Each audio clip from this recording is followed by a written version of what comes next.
In this video, I'll show you how to add your own customizations to the POS.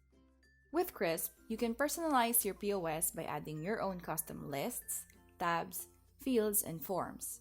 You can use this when you have more information that you need to capture in the POS that is specific to your business needs. Let's walk through the different customizations available. Let's start with custom forms.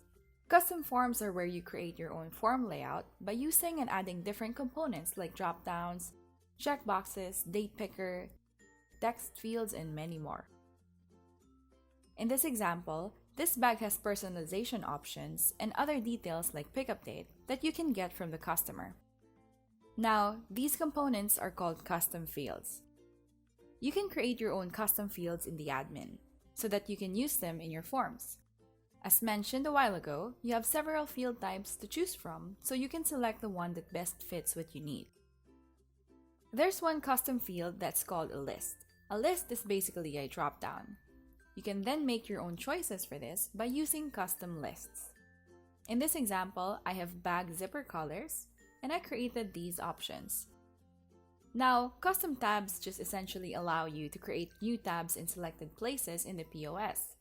The custom fields and forms that you have created will show up in those tabs. In this example, it has been added to the sale transaction line. This custom form and all the information captured is now tied to this item. In addition to these, you can also make a custom form appear when you click the Proceed to Pay button and the Done on the checkout screen after payment. You can use this to maybe get extra information or to get feedback and suggestions from your customers.